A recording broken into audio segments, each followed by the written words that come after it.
Welcome to the Chaos Commitment. We're Jared and Courtney.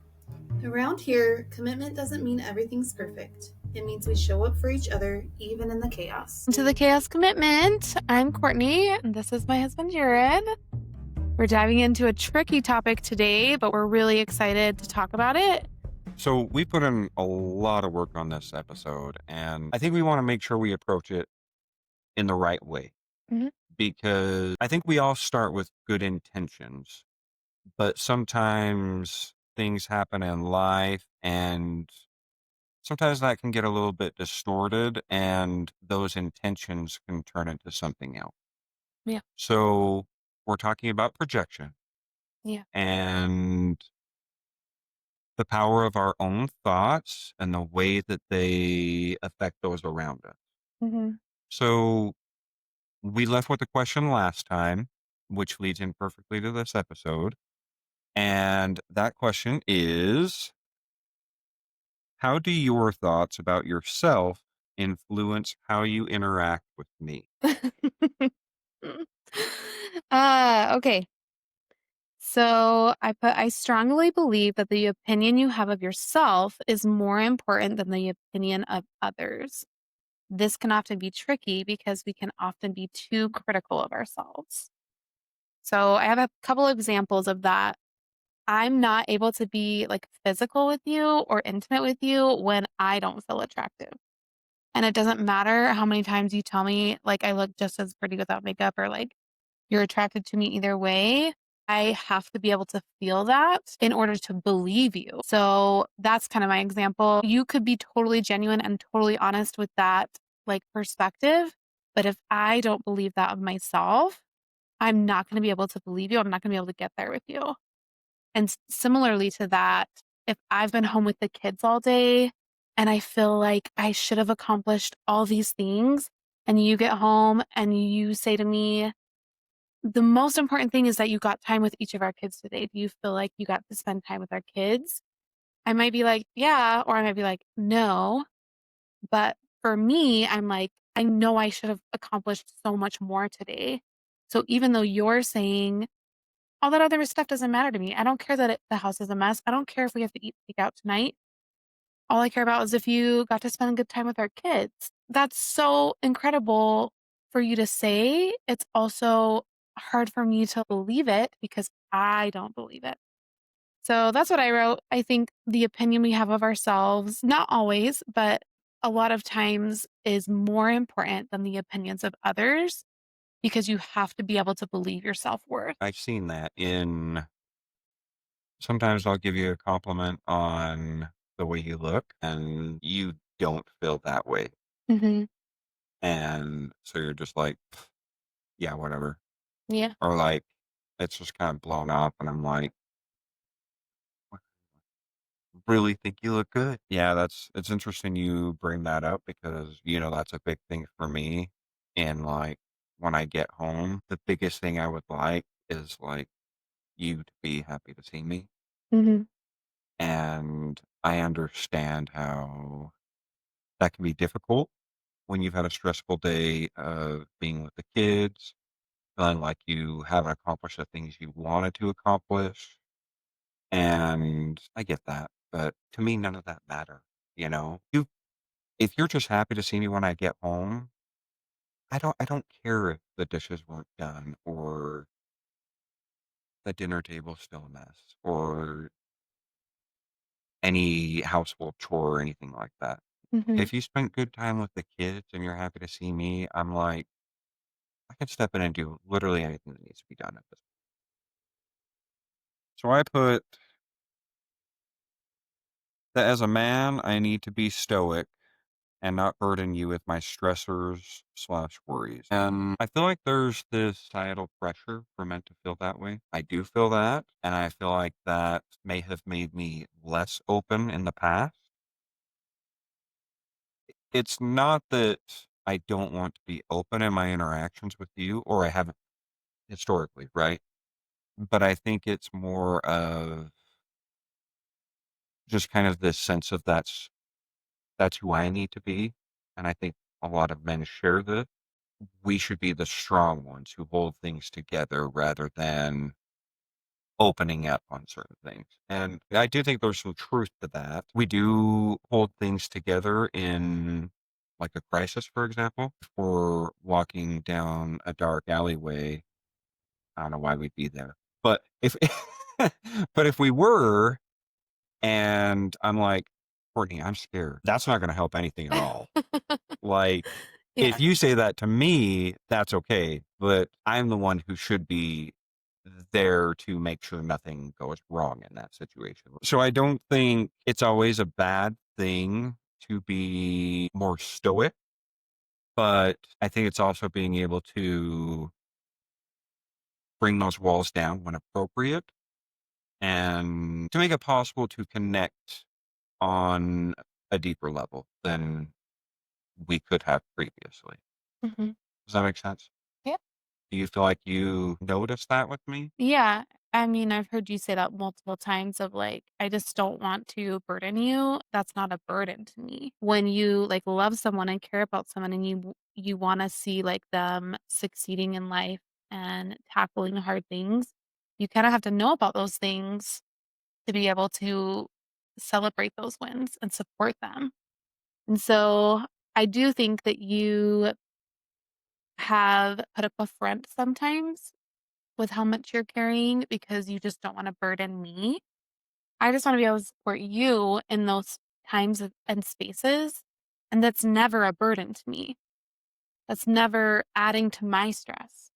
If anything, it's diminishing it by making me realize, "Oh, you have things that you're trying to tackle too, let's tackle them together."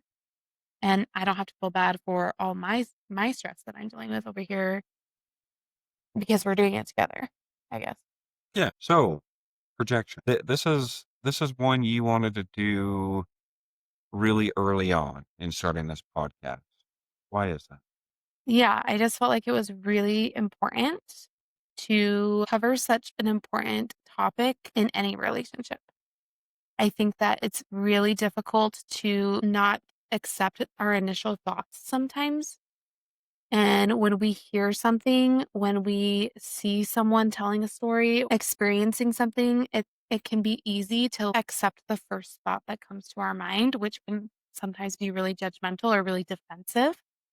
And so just putting this episode together and putting it out in the forefront felt really, really important so that when we tell our life experiences, when we tell different things of where we came from and how we've progressed in our marriage, we're putting the ownership back on you guys to consider your own experiences, your own thoughts. Everyone listening will have had a different experience from ours. And we have to take ownership of our own experiences. We have to self reflect and really be curious about ourselves sometimes on where that self defense comes from, where that judgment comes from. And so I don't know. I just felt like it was really important to tackle this conversation early on. And there's a lot of value in it. So, All um, right. We put in a lot of work to get this outline, and yeah. we one wanted to make sure we thoroughly understood what is projection and where does it come from. So Hmm. I'm actually going to read the definition that we found for it. So it says projection as a defense mechanism.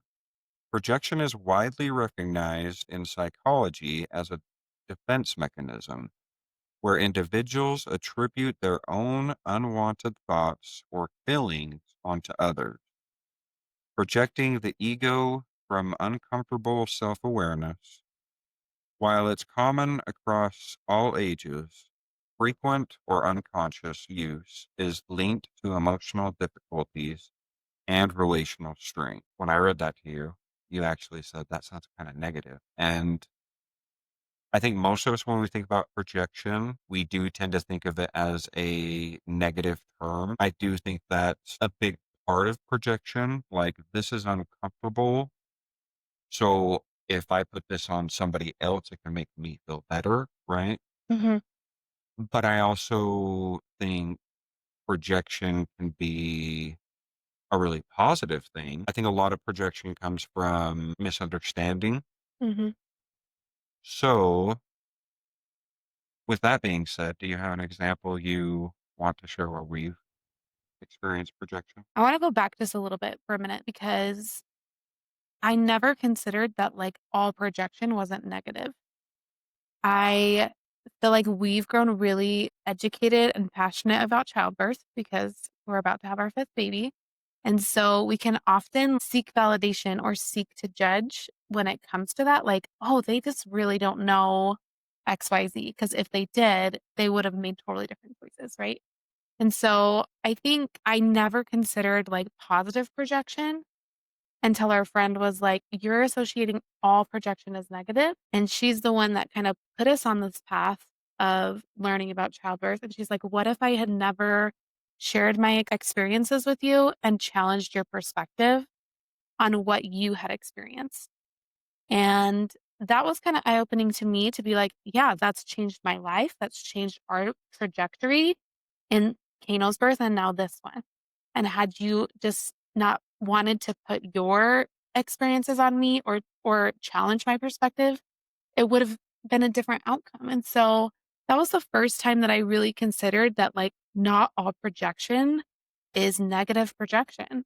And so with that definition, I do think that more often than not, it can be very negative in conflict. Like that's kind of where it presents itself the most is either at the beginning of conflict, during conflict, or reflecting on a conflict is where you can really project. It also takes like so much self-awareness to be able to recognize when you're projecting. And I haven't always had that. I don't feel like we've always had that. I feel like we are learning and we've definitely improved in that. So, to pinpoint an example from our marriage where we've projected can be really, really tricky because looking back, I can't really tell you, like, oh, that was me projecting, or that was definitely you projecting. I can sense it now and I can correct. Did you have an example that like came to your mind? No, but one thing I thought of there is I think I've realized from a really early age that I have a different lived experience from most people. And I only say that because I've had a couple unique physical trials I've gone through, and those kind of shaped how I see people, how I view the world, and how I interact with the world in a different way. Mhm. And just like my burned skin, like I have a time limit being out in the sun, or Mhm. else I would get burned very quick with the skin. And I mean that's a small thing, but even those small things do affect how we interact with others. Do you want to share the fridge? Yeah. Yeah, like that honestly is like a good example, I think. Um, we have an outdoor freezer, an outdoor fridge freezer that was in our garage. And a lot of times I would run out to get something from the fridge slash freezer. And who knows how many hours later you would be like, hey, you left the fridge open. And I'd be like, oh, okay, I'm sorry. You'd close it, whatever. But like after this happened multiple times, I literally started feeling gaslit. Like I did not open the fridge. I couldn't have left the door open. Like I started getting really defensive when it happened like 3, 4, however many times. And I then started going into this super defensive mode of like, maybe if you would just help me more, then I would have the mental capacity to take the extra few seconds to close the door all the way.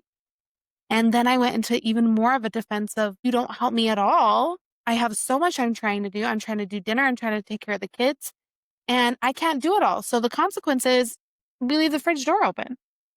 And like, I think maybe you didn't even want to have to tell me. You left like the sticky note on the fridge that's like, did the fridge door close? I wasn't sure if you even remembered that. I was gonna bring that up. It's still on it. And so I think I started being just like so almost belligerent if you would pull it up or if you would bring it up like, "Hey, the fridge door is open again." I'd be like, "Yep, sorry I'm so stupid. Sorry I'm so dumb that I can't remember to close the fridge door." I just started, like, saying out loud what I was feeling rather than what I was hearing you say, which was, "Hey, you forgot to close the fridge."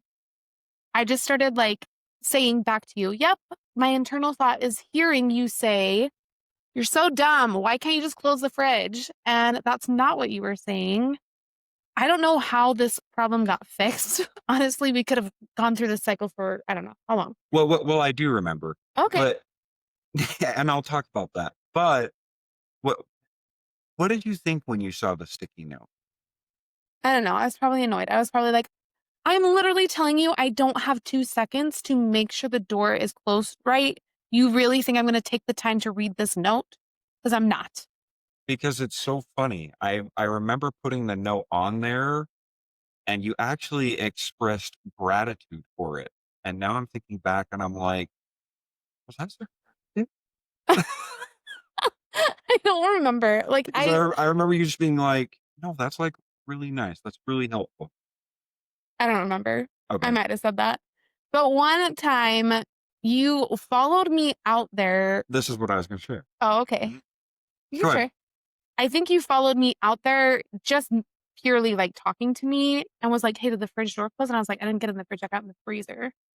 And I literally connected the dots. We both did, like, at the same time. I was never even getting in the fridge, I was getting in the freezer, and by closing the freezer door, it was bouncing the fridge open just a tiny bit, and then if it was hours later, it would slowly open, and it was just like, this whole time you were like, "She's leaving the fridge door open. I don't understand." And I was like, "I haven't been in the fridge. I don't maybe I did. I don't know. Maybe I didn't." And then over time, it was just like, "This has happened so many times. What the heck is the problem here?" And it really was just like a lesson in itself of negative thoughts. Like, I started just saying out loud the thoughts that I was starting to feel because of what you were saying. And I'm sure there were times where you're like, nope, didn't say that. I just said this, but couldn't convince me otherwise in I those just gave you moments. this very polite reminder that the fridge was open when I went out, Yeah. and that's all. Yeah. But I think that's an important point is we don't see our spouse as they are. We see them as we think they are, Mm. Mhm. which doesn't always align with reality, right? Mhm. Yeah, because I think in this example, I was assuming that you're getting really frustrated with me after it's happened multiple times. And then I'm frustrated with myself, like, why can't I remember to close the fridge door? And then I'm putting that back on you. Maybe you should try to help me more. Maybe if you would help me around the house or help me with the kids, like, I never get the help that I need, I would be able to take the extra 2 seconds to make sure the door's closed. But I am so stressed and so run thin. Like, I can't do it. I can't do this little thing. And now I feel stupid that I can't do this little thing, you know? And none of that was even logical or even applicable, really. And it just took a matter of, like, getting to a better understanding, I guess. Yeah. And so I want to segue into the lens that we see people through, Okay. because I mentioned earlier our lived experience. Mhm. And there's a couple things at play. There's our lived experience, which has an effect on how we see people, but it's also the information we take in on how we see other people. So I'll give you a random example. So let's just say, I have a bunch of friends from like younger years that you never met. So let's just say we're gonna meet one of them, and you're gonna meet them for the first time. And as we're like going to this person's house, I'm just like, he's a really awesome guy. He can be a little bit weird. Mm. And as soon as I put that into your mind, Mhm. from the moment you meet him, you're gonna be thinking, "Weird, weird, weird. Where's the weird?" Mhm. Yeah. And So the information we give others and the information we take in from others greatly changes how we perceive people. Mhm. And I think it could be the same thing with positivity, right? So if you're, let's just take the same scenario. We're going to see this friend, and I'm just like, what an awesome guy. He's so funny. He's going to make you laugh so much. Mhm. Like you're going to go into that thinking, funny, he's going to make me laugh. Yeah. If that's true, I really believe that. It probably would happen at some point. But I guess that brings me to my next point.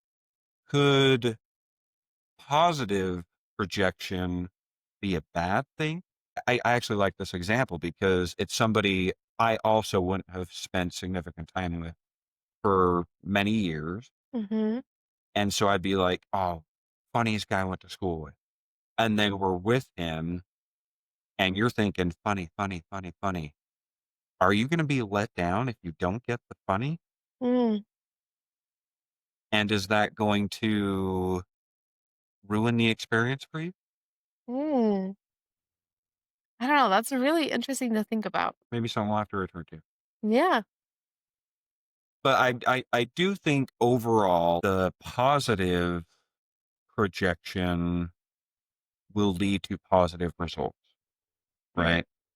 So there's actually this study done. So basically, it's the idea that positivity is contagious. They did this study of who were the most popular kids in high school. They actually didn't find a commonality in the groups of these people. What they found was people who were perceived as the most popular by their peers were the ones who self-reported the most amount of friends. Mm. So I think back to my high school years. I've told you this several times. I had a lot of friends. I hung out with this group and this group and this group and this group. Like I feel like everybody was my friend. I think there is some positivity contagion there. Mm. So I do think overall positivity is a good thing. And in projection, it will spread good things to other people. I actually have a recent example I want to share. I don't even remember why I did this, but there's this really quiet friend I have at work. For some reason, I was just like, I'm just so curious. Like, how would he react if I was just like over the top excited to see him? And so I made sure I was. I mean, it was just like a random encounter on the hallway, but I was like, "Hey, how you doing, man?" And he like he kind of lit up like, "Oh yeah, hey." Like he upped his energy to match me. Mhm. And it's so funny because I think I even told you about this, but the Mhm. next time I saw him, I was actually distracted. I looked at my phone because I got this call to start my master's degree, and I was actually distracted dealing with that, and he saw me, and again, it's like he upped his energy level to match where I was in that previous encounter. He expected it to come from me again. Mm. Anyways, that's my thoughts on positivity and how it has an ability to influence others. Mhm. Well, okay, I have an example now that you made me think of. I feel like we have our own experience with labor and birth, and some of them have not been super great. And so we're a lot more cautious. Like we proceed with caution with our care provider. We feel like we picked a really good care provider, but I feel like I'm always looking for that one like mistake, that one misstep, or that one little like interject of an opinion that I'm going to be like, I don't agree with that. I have a lot of confidence in this provider. However, I'm always like looking like through that lens of you have your best interest, not mine, and I'm going to prove it. I'm going to look for that and I'm going to get you. I know you're going to say the wrong thing. I know you're going to suggest the wrong preventative measure and I'm going to be like, "Nope, you're not for me." And so we took it upon ourselves to also visit the birthing center and sit down with a midwife and kind of go through everything. And I think she helped change my lens because she had said, "I have a really good relationship with this doctor. If we are to transfer, this is the doctor that you would be seeing," which we had already been seeing her. And she's been known to be the midwifery doctor. And that kind of changed my lens. And then I was able to say, "Okay, I have not had an experience with her. I've had these other experiences, and I have a very narrow lens when it comes to medical providers and labor and birth, and so I'm always looking for that little, like, thing to pop up, and so I can be like, 'Yep, that's what I believe, that's what I experienced.'" But she kind of helped widen the lens. You actually haven't had a negative experience with this provider. Just like positive projection, if I show up in a way with my provider that's positive, we're gonna receive that same dynamic from her. Then if I go in there and say, "Okay, tell me all the things you're not gonna let me do, and I'm gonna tell you why you're not allowed to do that." You know? She's not gonna be like, "Oh, yeah, let's talk about it." She's gonna then be defensive. She might not even want me as a patient. She might be like, she's a problem patient." So, I think you're absolutely right in the way that positive projection has a place. I don't think that it's necessarily going to always result in dissatisfaction. I think that the outcome is more favorable in most circumstances. And if it's not, you could have easily got to that same result viewing things negatively, you know? Yeah. So wouldn't you rather just focus on positivity? Yeah, and I think you bring up a really important point. Our brain looks to confirm the things we already believe. Yeah. And so to tie this back into marriage, Yeah. if you think my spouse doesn't care about me, you're going to be continually looking for ways that your spouse wrongs you, Yeah. right? Mhm. And the other side of that, if you're like, my spouse loves and cares about me so much, Mhm. you are going to continually be thinking of ways that you appreciate your spouse. Yeah. So, yeah, our brain looks to confirm what we're already thinking and feeling and believing. Yeah. Mhm. So I guess my question is how do we shift our perspective to the positive? Because that's not always that's easier said than done. When we fall into these negative thought traps, when we catch ourselves projecting, how do we course correct and how do we choose a more positive approach? Because I think that's really easier said than done. So I think identifying it is the first big step. Who was it on the show we just watched? Juliet at the end. It's like none of the guys wanted her, and then she came back in the house, and then she was like, "I have 2 guys," and then both the guys were just like, "We're out, we're done with her." Yeah. And then she's just like, "Why does this keep happening to me?" And she Yeah. kinda had this perspective of like, "I'm just so great, what's wrong with all these guys?" Yeah. And so, 1, just recognizing your projection, Mhm. like, what are you putting out and what are people receiving, and how are they reacting to what you're putting out, Yeah. shows a lot about who you are and your project. Mhm. So I think just recognizing it first is the biggest step on getting on the right path to having better projection. Mhm. Yeah, I don't know. It's so hard. I think it really comes down to our thoughts first. I do this so often. I accept the first thought that comes to my brain as if it's factual, as if this is the reality, this is how it is. And so, if we can pause in those moments when we're having thoughts and say, am I willing to accept that this is reality? Am I willing to accept that this is the thought I'm choosing, or is there a possible explanation, Or is there a possible other thought that would serve me better? Because I do think it starts with our thoughts, and we tend to fall into a thought trap of negative thinking, especially when somebody has wronged us. If we feel hurt, if we're feeling like things are unfair, like I'm carrying so much more than you, I feel like our thoughts can quickly go to a negative thought trap. And so I think it really starts with our thoughts. And the brain is so powerful. Like you said, it will look for the evidence to support those thoughts. And so I I know I didn't like mean to do this in a positive way, but I think when I like with the whole fridge thing and I started saying out loud, like, sorry, I'm so dumb. Sorry, I can't take this on. It was like literally admitting this is my reality. This is the thoughts that I'm having.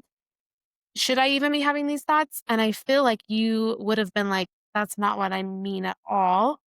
That's not what I'm saying. And so correcting those thoughts into something more constructive, like just a few nights ago, we've talked a lot about the mental load. We've talked a lot about how things are split in our house and how to relieve some of the burden off of both of us. And we've really made so much progression towards things being more achievable in our house. So the other night, I like reminded you, like, hey, did you send this reminder text you were supposed to send out? And you were like, oh no, thank you so much. And like, there was not a negative thought in my brain. It was nothing but support between you and I, where I was able to remind you and you were grateful for that. And I didn't go into this thought pattern of like, oh, why can't he be responsible and take care of this himself? Why is this just another thing that I have to remind him of, or like another thing I have to make sure gets done? None of that was happening.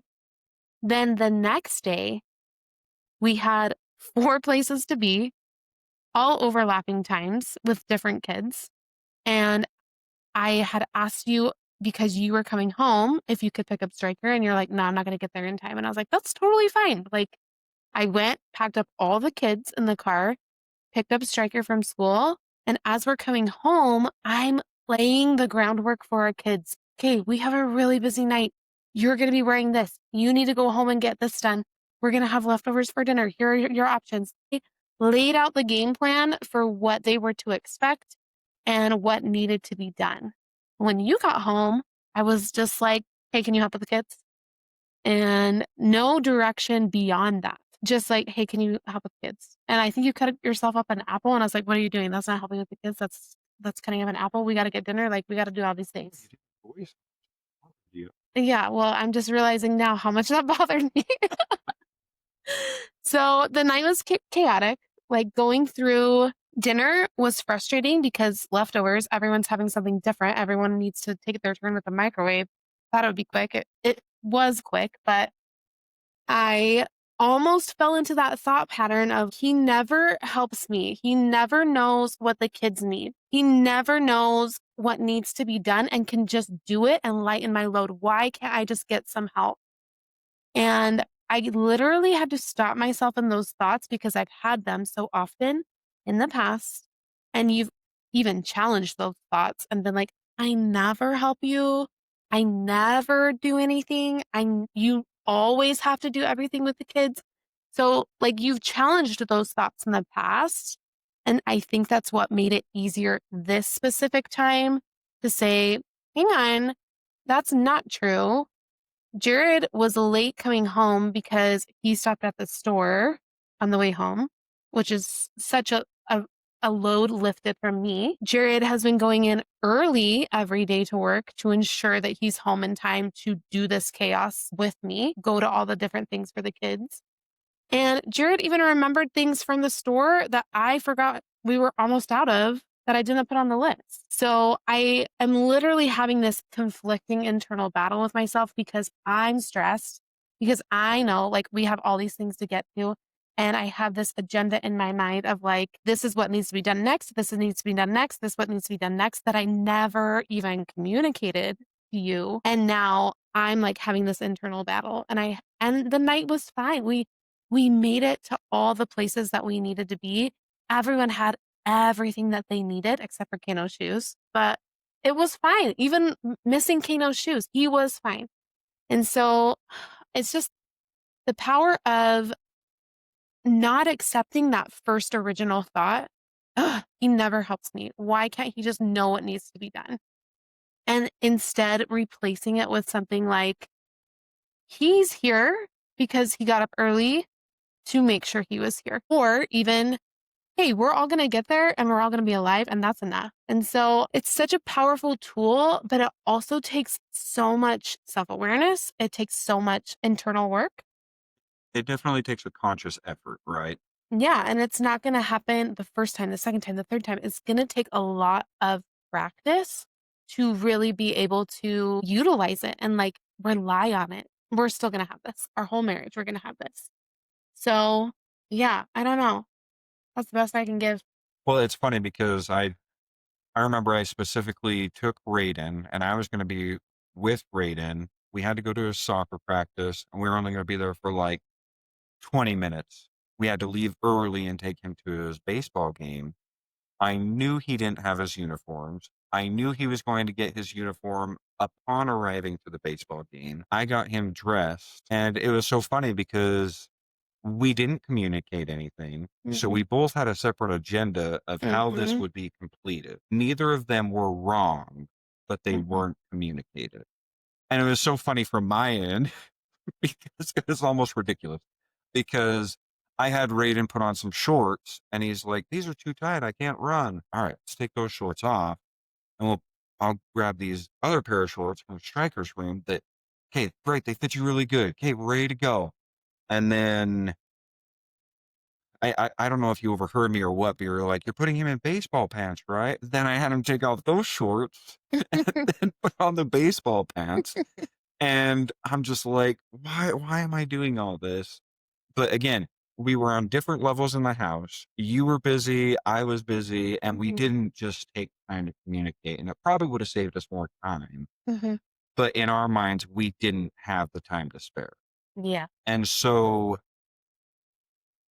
We it did. Everyone got to where they needed to be. you're right, Like, and the old baseball pants would have worked fine. yeah. My plan of wearing shorts so he could be comfortable for soccer and then putting his baseball pants over those Yeah. shorts would have been fine also. Yeah. And so it's just funny how like that mini conflict was completely unnecessary. Well, one, you told me baseball pants, but there's a lot of other commotion. Mhm. And I think you said it on this side where I don't hear as well. And so I missed the baseball pants because you did try to tell me put them in baseball pants. Oh, thanks for admitting that. Well, that's what you claim. I felt like I was just like, "Hey, can you help with the kids?" Yeah. Like, I had told the kids what they needed in great You detail. later told me I told you to put them in baseball pants, and I think Striker even confirmed that. So Well, I think you're right, but it doesn't matter. The important thing is, like you have been trying to say this whole episode, intentions are almost always the best. So how do we start assuming the best of our partner? How do we change that lens so that we're assuming that they have the best intentions whenever they are doing something that we don't agree with or making us feel a certain way because of something they said or something we feel insecure about. I think there's a number of things to do. I think one of those things, and it takes a lot of self awareness to do this one, but it's to vocalize. Mhm. And when I say vocalize, we could have vocalized things more to each other. But what I'm referring to is vocalizing when you recognize big feelings in yourself. Mhm. And even just saying that out loud Yeah. would make your partner say, if you say, I'm overwhelmed. Yeah. Okay, I'm going to go into this different mode of you're overwhelmed. I'm going to look around and say, what can I do to help? I'm instantly going to go into how can we make you feel less overwhelmed, right? Mhm. And so there's a lot of power in that. I think the other thing is men are really bad at this. And I've come to realize this. Okay, so maybe not men, but I am. I've always been bad at this. And what I've seen from my immediate influences, men usually aren't great at this. But I remember having so many conversations with you, and I feel like this has evolved over time, but sometimes you want to tell me things just so you can get it out. Mm, Now, in my mind, I think, or at least I used to think, that if you're telling me something, it's because it's a problem and you're telling me because you want help. So I'm here to provide a solution. I'm here to serve a purpose. mm, And I mean, I do think that's common in men. There's more to it than just solving a problem. mhm. Sometimes you do just want me to hear you out. Yeah, Sometimes you just want me to say, wow, that is frustrating.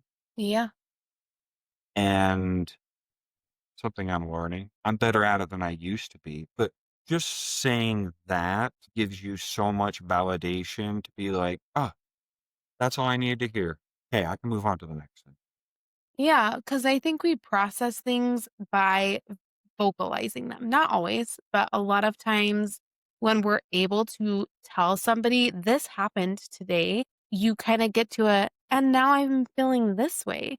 And now I know what I need to do," whether that's about myself or that's about somebody else. I know how to move forward. And sometimes you are looking for advice from your partner or from somebody else, but most people, I think, can process and can really come to that resolution for themselves. And sometimes it is like a matter of self-reflection and being like, "Oh, I'm telling you now, and actually I'm in the wrong here," or actually I might have overreacted or I might have misconstrued that a little bit. And so, yeah, I think you're absolutely right. I do it too. I mean, I know you said men, but I think that women do it too. They don't wanna see people suffering or sad, and so they say, "Let's do what we can to fix this." They go into a little, like, bit of fix-it mode. Especially with our children, I think it can be difficult not to jump to that fix it mode. I want to move on to our next step. But with that, we talked about conflict strategies. Mhm, And what we actually printed off the main conflict strategies. mhm. And I was going to let you read that because you kind of talked about that a little bit more. Yeah, so there's avoidance, accommodation, competition, compromise, or Collaboration. collaboration. So I think we all experience these from time to time. When you hear those, is there any of them that you are like, "Yep, that's me," or, "Yeah, I tend to lead with that?" I think I can look at the list of those, and I think in my past, I can relate to each one of them at different times in my life and maybe the scenario that's happening at the time. Mhm, But I do think I really lean into collaboration at this point. mhm, yeah, I would agree. What about you? Yeah, well, I feel like I can often go from competition to accommodation.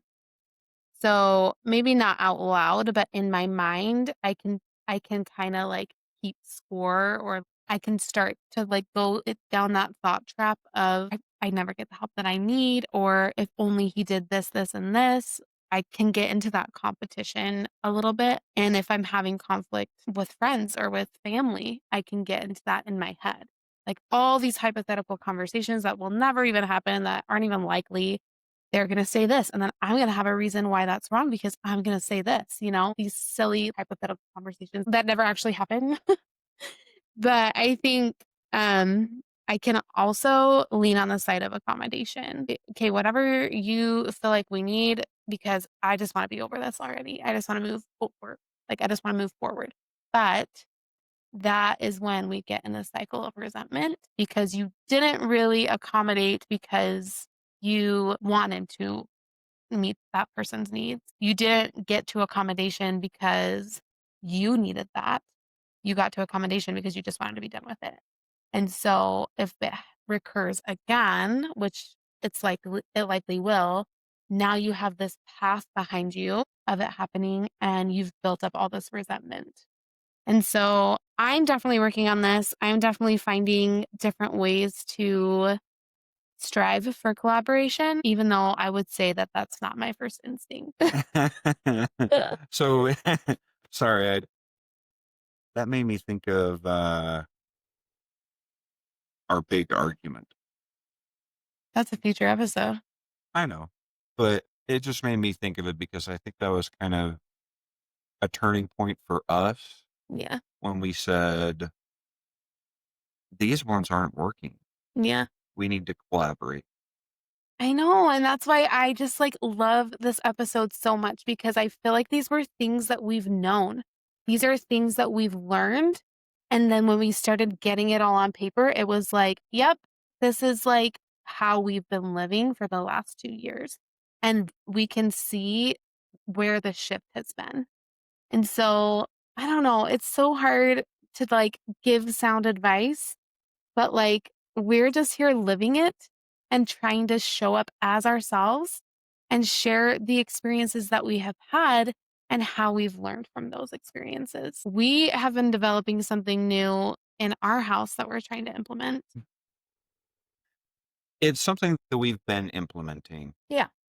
But you and I just started talking about it recently, and we really broke down the steps of it Mhm. and we labeled them. Yeah. So we're going to share this with our audience, and this is just something that we're trying to implement. So we want to share it with all of you, and I hope it helps somebody. Yeah. So they're the three C's. Easy to remember. Yeah. That's why we went with C's, right? Sure. So it starts with curiosity. Mhm. And it's funny because we've already talked about all these steps in this episode. Mhm. Now it's a bit more dealing with like conflict, but it's conflict and projection is so related hand in hand, right? Yeah.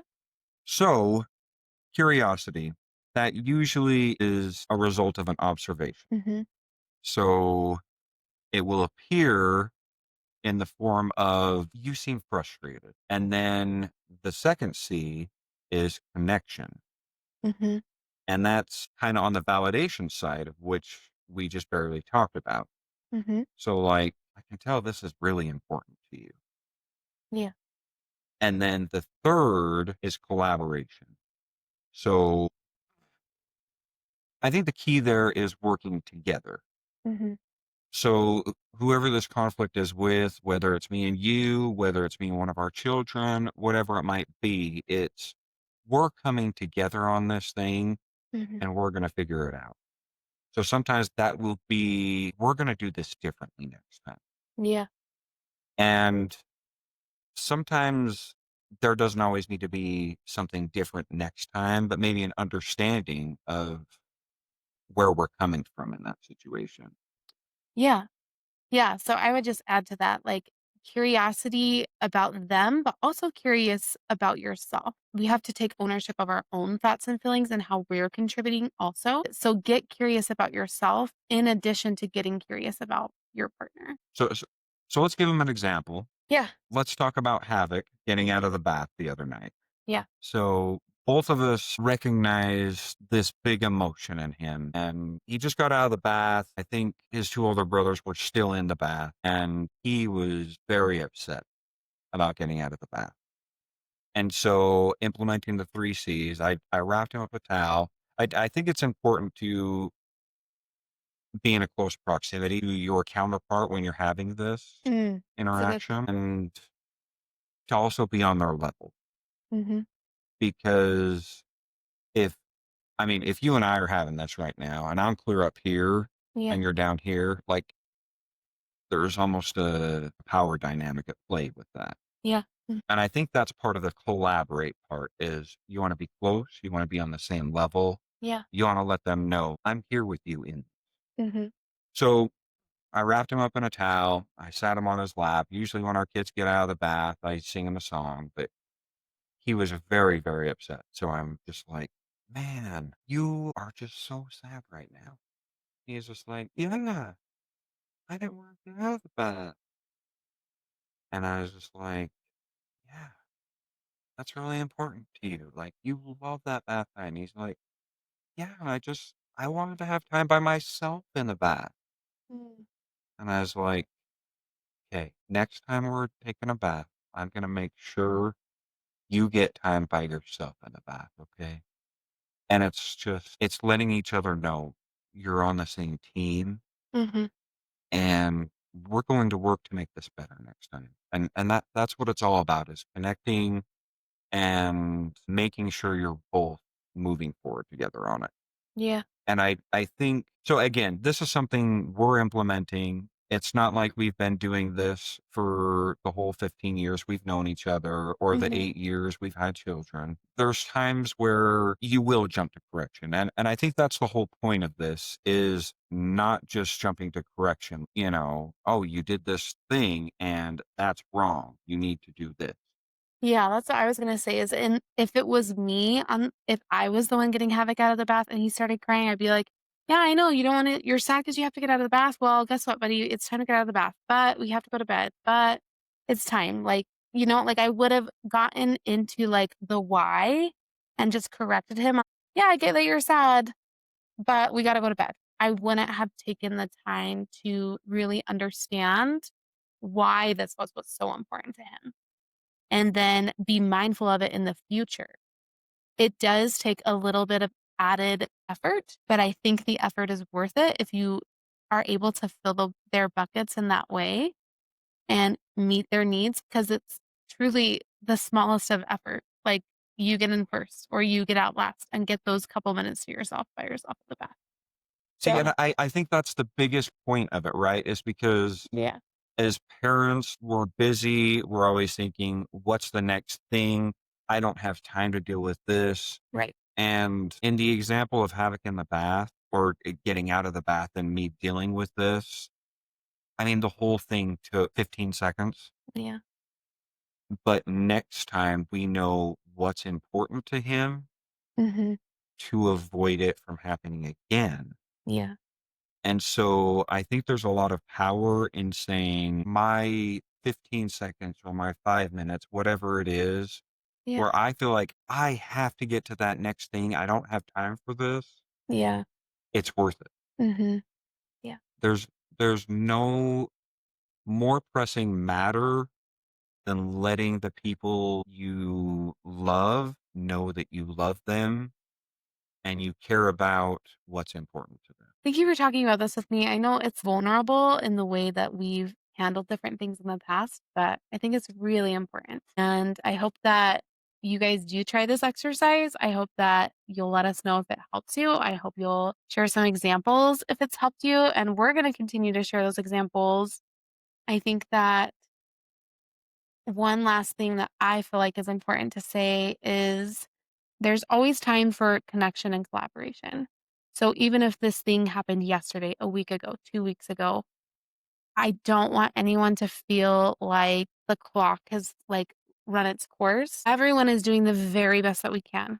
We are doing the very best that we can. Don't be so hard on yourself in those moments where you maybe jumped to correction or maybe didn't handle yourself as well as you would have liked, or you snapped and yelled under stress or were projecting on your husband or your kids. I don't want anyone listening to feel like, "Oh, all is lost," or like, I can't do what they're telling me to do because there's still always time to be able to go back to that collaborative effort and go back and say, "Hey, remember when this happened? I really didn't like the way I handled it.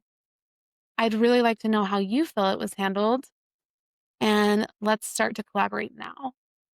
And so, I don't know, I just wanted to remind everyone that, like, it's okay that we're not perfect. It's okay that we're making these mistakes. That's literally what this life is about, is experiencing different mistakes and learning from them and building those relationships. So I love how you brought up time Mm.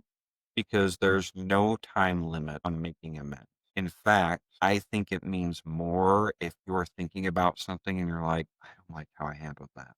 There's no time limit to come back and say, I've been thinking about this and I don't like the way I handled it.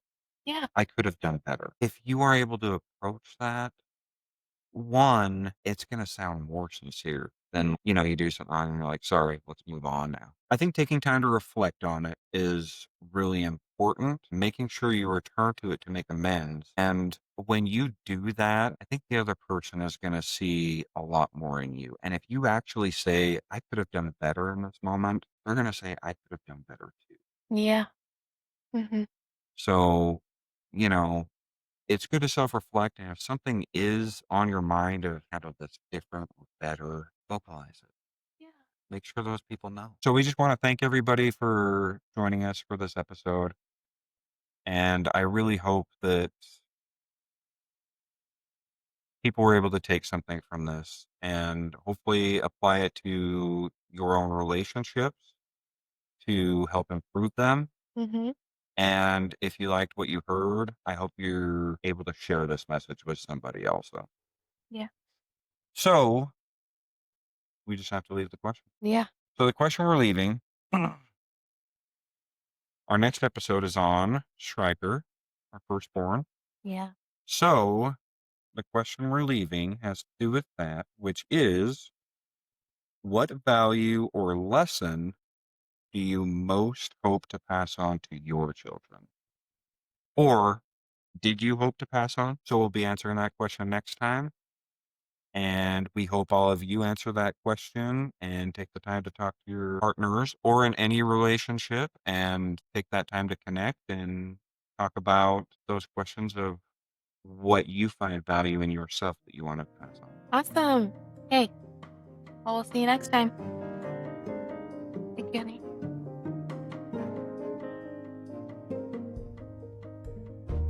This has been the Chaos Commitment. Thanks for embracing the mess with us. If you laughed, learned, or felt a little less alone, share this with a friend who gets it. Until next time, keep choosing each other through the chaos.